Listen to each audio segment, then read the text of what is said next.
The patchy repave was problematic in Sonoma for NASCAR, then turned into a wild banger. Canada was wet, then dry, then predictable for F1. Hard hits in Road America saw a streak come to an end. SVG dunks on Austin Hill, and Jamie Chadwick makes history, and a whole lot more coming up today on Shifting Gears. High, push it, checker flag, hell yeah! What's the caution for? Me? Can I not push it in? Stop anybody.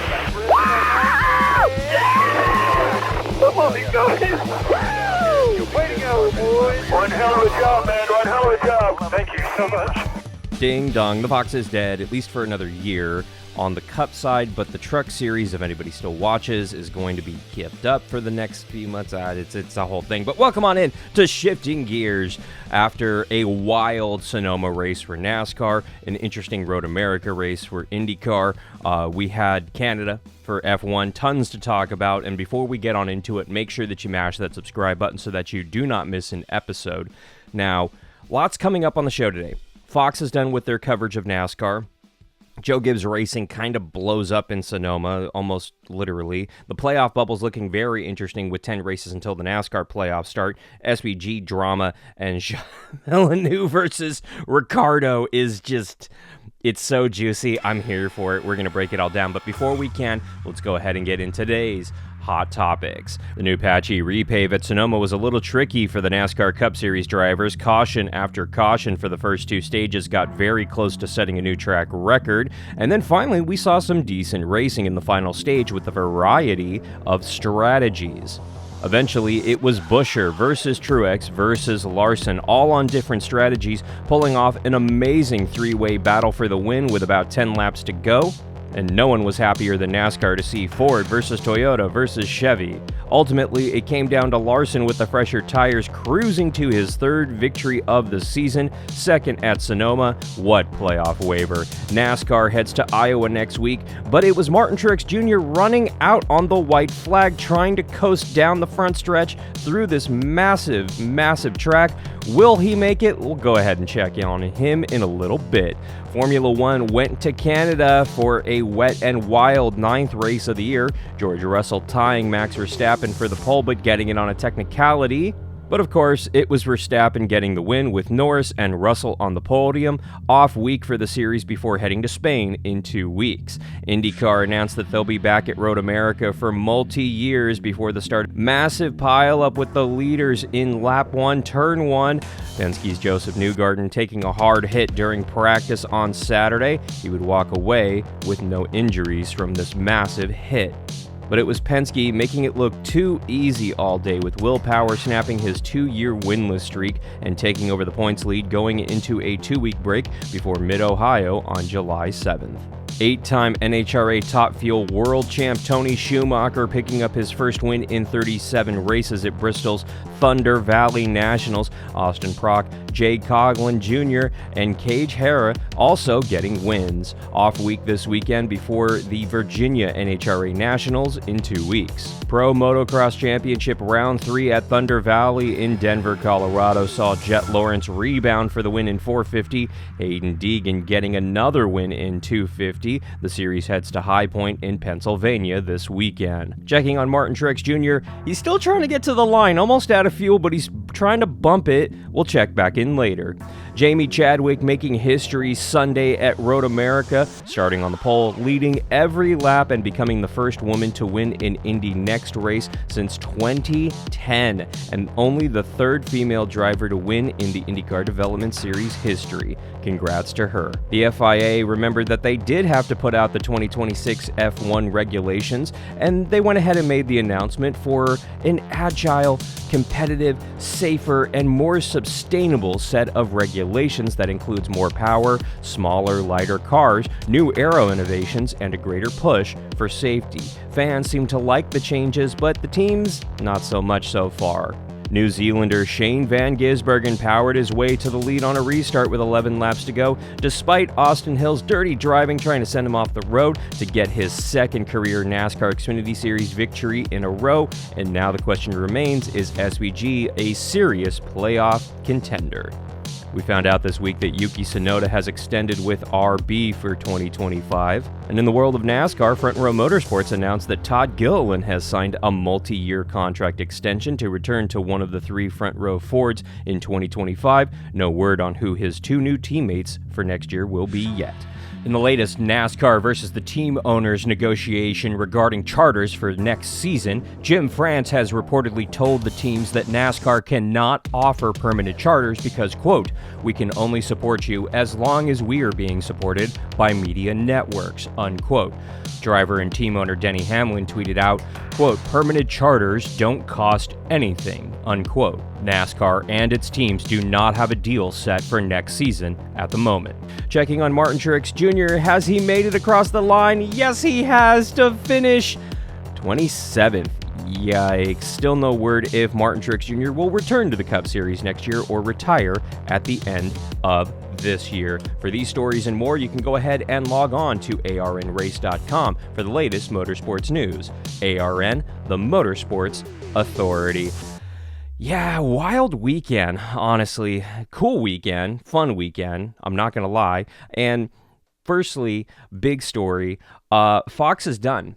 Their coverage has ended. Sonoma marks the end of the Fox coverage for 2024, thank God, because when Fox is making, wonderful camera decisions like this one, how can we not look forward to more intense, awesome coverage from the folks over at Fox? You just gotta love it. But I do have to say something here about everything that's happening over at Fox, because it is kind of a sad day in the world of motorsports and in the world of American motorsports and American motorsports coverage, for that matter, because the NASCAR Race Hub show is coming to an end over at Fox.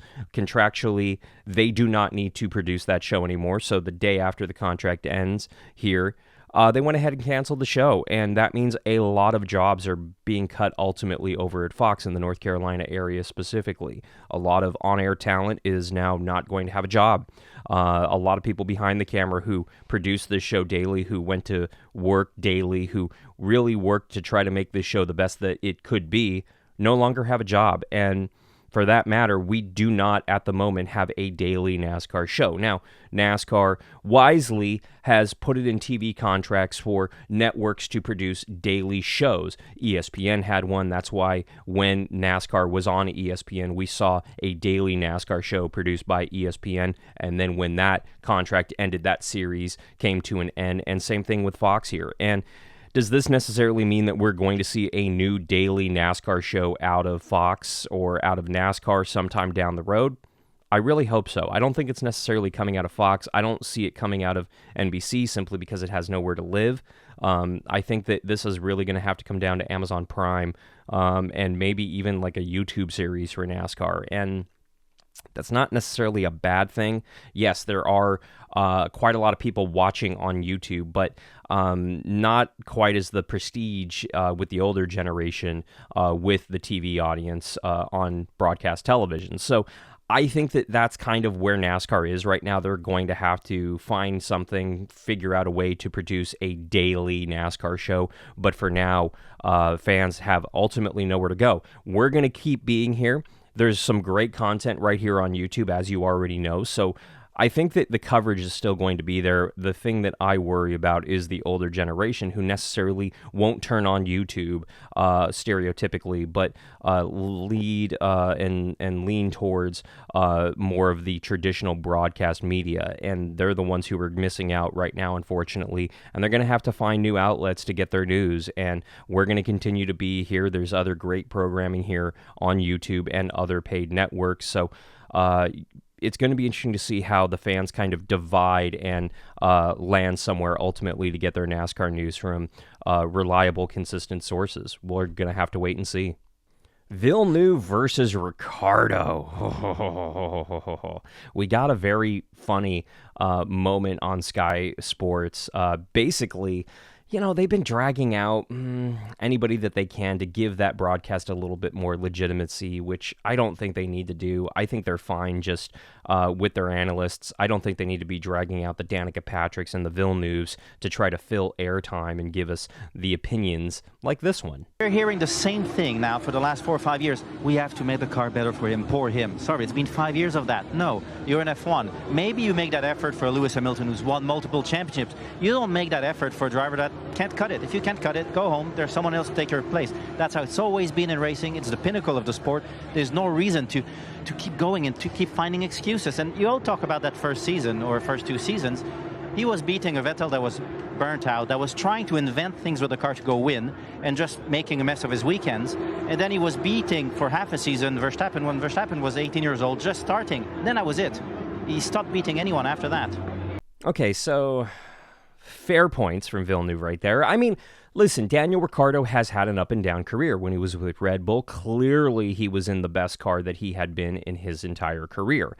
And I don't want to say leaving Red Bull was a really bad decision for his career, but it was a really bad decision for his career. I don't think there's any question about that. But I don't think that these comments have a whole lot of merit, because after these comments, Ricciardo went out there and qualified P5. And then went on to finish P8. That's respectable. That's really, really, really good. That's better than literally over half the field. So for that alone, I think the guy does deserve to be in F1. And no, I don't think he's in the best car he's been in his career. No, I don't think he's going to contend for a driver's championship or a world championship at any point soon in F1. But I still think he's maybe got a couple more podiums, maybe even more in him. You just got to give him time, and you got to get him some good equipment. And we'll see, honestly. That's why we race. So just let it go. And I love Ricciardo with the fire back comment to Villeneuve here. Yeah, whatever. I won't give him the time of day. But yeah, top 5. I've been quick all weekend.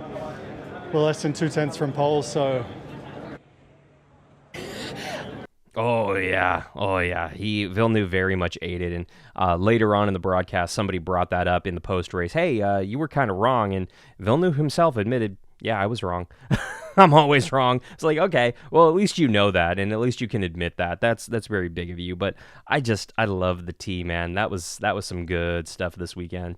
NASCAR Cup Series heading out to Iowa this weekend, and that is a little concerning. This track did a partial repave. We talked about it a few weeks ago when we were talking about the Goodyear tire test that happened out there, and more or less the track ran out of time to do a full repave. They wanted to do a full repave, but they just literally didn't have the time, and they had areas of the track in the groove that they really had to redo before this race. And they had this Goodyear tire test that creeped up on them, and they basically ran out of time. The plan, from what I hear, is to eventually repave this entire track, but they have to do it essentially right after the race. Right after the race this weekend, they're going to have to go ahead and bulldoze and start working on this track repavement, because it gets kind of cold out in Iowa, and it gets too cold to do a pavement job. And then at that point, you're looking at a Sonoma situation, and you really don't want that. So I would like to see a full repave. I'm very interested to see what the partial repave does with certain lines in certain corners working better than others. It's going to produce some really, really interesting racing. Make sure that you check it out this weekend, because it's going to be wild. And with that being said, let's go ahead and open up the comments down below for a little bit of your hot takes. We will go ahead and start with this one. As a fan who predominantly likes watching cars go left, I look down upon the drag car racers because all they do is go straight, and I understand they're athletes, but couldn't any NASCAR or IndyCar driver hop in a dragster and win? To me, it's just timing, gears up. You're not wrong. I mean, listen here. Yes, they are athletes. I think you need to respect these drivers for being the athletes they are in the NHRA. But you're right. I mean, they only race hypothetically a couple seconds. That's what it boils down to. And there's a lot of mental preparation that goes into this. A lot. There's a lot of physical strength that goes into this. There's I can't even say that enough. There is a significant amount of G-forces on these drivers, where their eyes water, where they can't see straight, where their vision blurs. There's a lot to this physically. I do not think drag racers get the credit they deserve for being the athletes they are. I can't say that enough. But Tony Stewart proved, a NASCAR driver can jump into an NHRA dragster and more or less win a race. I'm not saying you're going to see Kyle Larson jump into a dragster and go out there and win a championship this year, but that is something to think about. This is a race that, frankly, more or less is won in the garage area. It's won with a team. The driver, yes, obviously has to wheel the thing down the track, but it's more or less an engine builder's sport, and there's nothing wrong with that. If you are very much into the mechanical aspect of these cars, then it's a really great sport, and it is a sport. Do not discredit it. Do not look down on it. It is a very good form of racing. Is it better than some other forms of racing? It's up to everybody's opinion, and I'm not going to sit here and bash NHRA drag racing because there's no need. There's absolutely no need. Took a trip out to Detroit this past weekend for the races and found myself at Flat Rock on Saturday night, where I saw a super modified flip, so I can definitely say the chaos happens at every local track in America. I'm right there with you, my friend. I saw a legend car flip at Orange Show Speedway just last weekend, and I was sitting there on the camera while doing the play-by-play. I do my own play-by-play and my own camera work when I'm out there for low-budget TV, and I was just dumbfounded. I was like, did I really just see a legend car flip on a quarter-mile flat track? Oh boy, like, it happens. There's chaos everywhere at every local short track. Make sure that you check out lowbudget.tv for local coverage here in the Southern California and on the West Coast side of motorsports. There's a lot of great racing happening out here, sincerely, and we're having a lot of fun going out there and watching it and broadcasting it for you guys. So go check it out. It's a lot of fun. He sucks. Needs to find a different team or retire. This one was left about Kyle Busch. Not wrong. I mean, Kyle Busch has been racing competitively in the Cup Series since 2005, and next year marks 20 years, and I got to wonder how many more years he has in him. He's a guy who's probably going to pull the Mark Martin and race well into his 50s, if not longer, and I don't know. I really don't know. If I'm Kyle Busch, frankly, I'd be talking to other teams. I really would. I'd be an idiot for not talking to other teams. Maybe stay within the Chevy umbrella, but definitely start looking at your options, because RCR is not it. RCR was the best option when he signed with them, and frankly, they were working off of Tyler Rennick's notes. That's why Kyle Busch was so competitive in that 8 car when he first hopped into it. They more or less had all the notes from Rennick and just kind of carried the baton and ran with it. And now Kyle Busch is kind of working off of his own notes over there at RCR, and they're crap. I mean, there's no way around it. And they're struggling, clearly. There's flashes of brilliance out of that organization. You have the 3 car that randomly runs in the top 5 or top 10 randomly for some reason off of a strategy, but you don't have those consistent runs. Not a playoff contender, not a serious competitive, consistent car for Kyle Busch over at RCR. And where does he go, honestly? Nowhere. I mean, he's not going to get a ride at Hendrick. He's not going to go back to Gibbs. Trackhouse maybe somewhere down the road, but not right now. Where does that? What are the other options? Penske? Hell no, never going to race over at Penske. Honestly, let me know where you think Kyle Busch could end up if he ever were to leave RCR. I don't see him going anywhere, honestly. I really don't. Yeah, there's tons of teams that would love him. Colleague would sign him in a heartbeat, but that's not an upgrade in car and equipment. It really isn't. The only possibility that I see somewhere down the road, possibly a window of opportunity, is maybe front row. Maybe Kyle Busch jumps over there, and even that feels like more or less a lateral move in equipment and technology. But I could be wrong. Let me know what you think in the comments down below. By the way, a very happy birthday to Cars, turned 18 years old this week. Came out 18 years ago? Really? Really?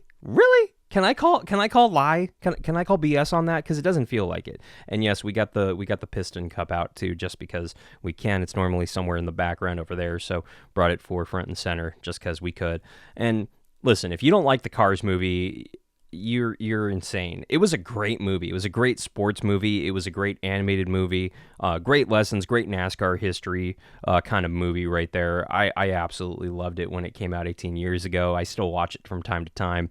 And as you can see, I have a Lightning McQueen right there. So, clearly I'm a fan. I love it. Let me know what your favorite Cars moment was in the comments down below. And while you're there, make sure that you mash that subscribe button so that you do not miss a video. And of course, log on to arnrace.com for the latest motorsports news. ARN, the Motorsports Authority. That's going to go ahead and do it for us for this week. For Shifting Gears, I'm Alan Bailey. We'll see you at the track.